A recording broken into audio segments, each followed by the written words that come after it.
Hello বন্ধুরা, আজকের এই পর্বে একজন গরিব কৃষকের সুখী সংসার।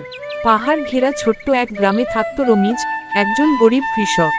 সামান্য এক চাষের জমি, একটি ছনের ঘর আর সংসারে স্ত্রী রোজিনা ও একমাত্র ছেলে রাহুল, এই ছিল তার সম্বল।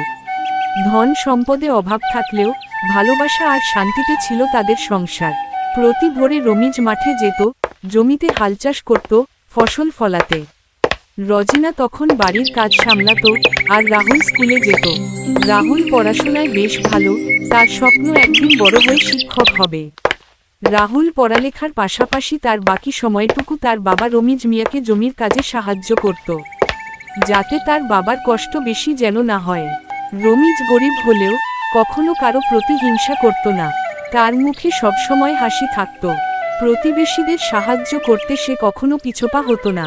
গ্রামের মানুষ তাকে ভালোবাসত তার সততা আর পরিশ্রমের জন্য। রাহুল অবসর সময়ে তার গ্রামের বন্ধুদের সাথে খেলা করত। সে খেলাধুলায়ও অনেক পারদর্শী ছিল। রমিজ মিয়া ফসল চাষ করে বাজারে বিক্রি করত, আর ফসলের সেই টাকা দিয়ে রমিজ তার ছোট পরিবারকে কোনোমতে চালাত।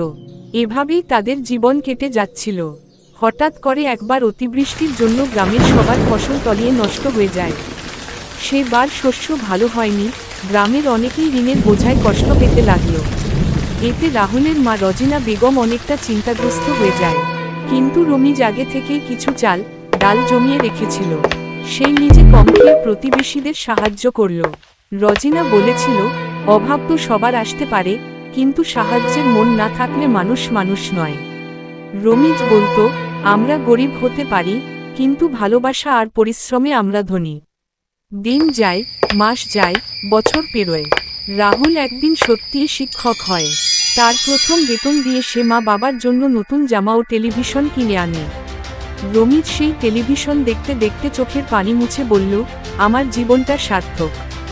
আমি গরিব হলেও আমার সংসারটা সত্যি খুব সুখী। আর এভাবেই শেষ এক সৎ গরিব কৃষকের গল্প।